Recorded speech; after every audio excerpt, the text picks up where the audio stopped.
డబ్బులు వసూలు చేస్తా ఉంది, రక్త మాంసాలు పిలుస్తా ఉన్నారు. కాంగ్రెస్ వస్తే ఉచితంగా ఎల్ఆర్ఎస్ చేస్తాం, ఫ్రీగా చేస్తాం. ఆ రోజేమో నో ఎల్ఆర్ఎస్ నో బీఆర్ఎస్ అన్నారు. కానీ ఇవాళ మాత్రం బరాబర్ పైసలు కట్టాల్సిందే అని ప్రజల దగ్గర వసూలు చేశారు. మరి ఇప్పుడు అదే ప్రజలు రేపేమంటారు? నో ఎల్ఆర్ఎస్ నో కాంగ్రెస్ అనే పరిస్థితి కూడా వస్తుంది. అయితే ఇక్కడ పాయింట్ ఏంటంటే, నేను ఎల్ఆర్ఎస్ గురించి ఎందుకు తెచ్చానంటే, ఆ రోజు మా ప్రభుత్వం ఉన్నప్పుడే ఎల్ఆర్ఎస్ మున్సిపాలిటీ అభివృద్ధి కోసం కేటాయించడం జరుగుతుంది.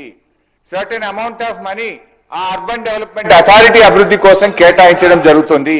మరి ఎల్ఆర్ఎస్ మీద వచ్చిన డబ్బులు ఎన్ని, దాన్ని ఎప్పట్లోగా మున్సిపాలిటీలకు అందిస్తారు, ఆయా పట్టణాభివృద్ధి సంస్థలకు అందిస్తారో దయచేసి మంత్రి గారు చెప్పాలని నేను కోరుతా ఉన్నా. వచ్చిన డబ్బెంత, వాటిని మున్సిపాలిటీలకు పట్టణ అభివృద్ధి సంస్థలకు ఎప్పట్లోకి ఇస్తారు?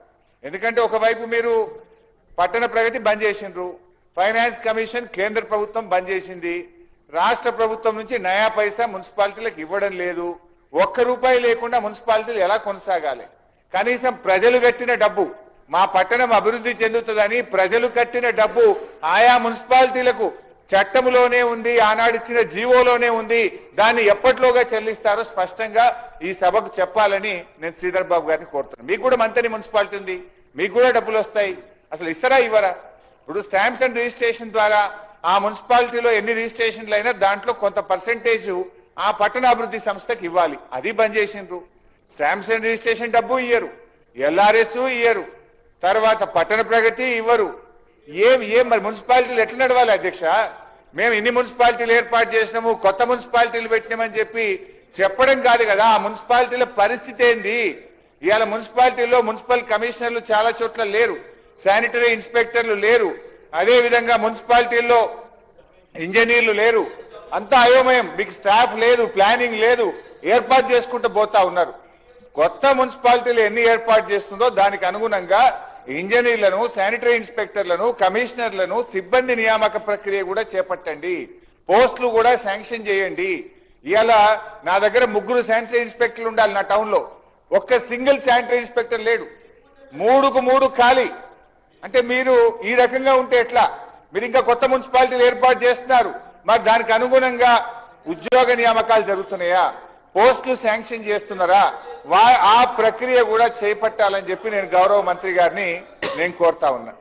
అధ్యక్ష, ఇంకో విషయం కూడా ప్రభుత్వం దృష్టికి తేవాలనుకుంటున్నా. గతంలో కేసీఆర్ గారు ఉన్నప్పుడు మీరు ఎందుకంటే సంగారెడ్డి జిల్లా గురించి చెప్పారు కనుక చెప్తున్నా.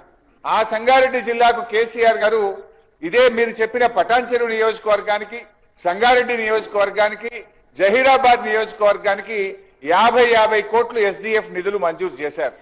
బాధ కలిగే రాష్ట్రంలో చాలా మున్సిపాలిటీలకు ఇచ్చారు. మా సవితకి చెప్తుంది, మీ ప్రభుత్వం రాగానే ఆ డబ్బులన్నీ రద్దు చేసినారు. ఆ రద్దు కూడా ఎట్లుందంటే పక్కనే మా దామోదరన్ ఉంటాడు, దానికి కూడా అందోల్ మున్సిపాలిటీకి కేసీఆర్ గారు ఎస్డీఎఫ్ ఇచ్చారు. అందోల్ది మాత్రం ఉంచుకున్నారు, పని చేసుకున్నారు.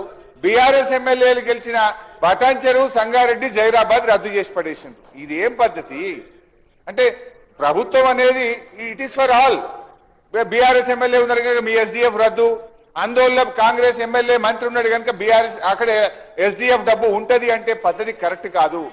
ఇప్పుడు జైరాబాద్ ప్రజలైనా, సంగారెడ్డి ప్రజలైనా, పటాన్ చెరువు ప్రజలైనా వాళ్ళు తెలంగాణ ప్రజలే కదా, వాళ్ళు పన్నులు కడుతున్నారు కదా, వాళ్ళకి ఎందుకు రద్దు చేశారు? దయచేసి ఈ 3 నియోజకవర్గాలే కాదు, రాష్ట్రంలో ఎక్కడెక్కడైతే గత ప్రభుత్వం ఎస్డీఎఫ్ లో నిధులు ఇచ్చిందో ఆ పనులు చేపట్టాలని మీ ద్వారా కోరుతా ఉన్నాం. ఇకపోతే టీయూఎఫ్ఐడిసిలో కూడా చాలా నిధులు శాంక్షన్ చేశారు. సరే, దానికి మీరు బడ్జెట్ అరేంజ్మెంట్ చేసి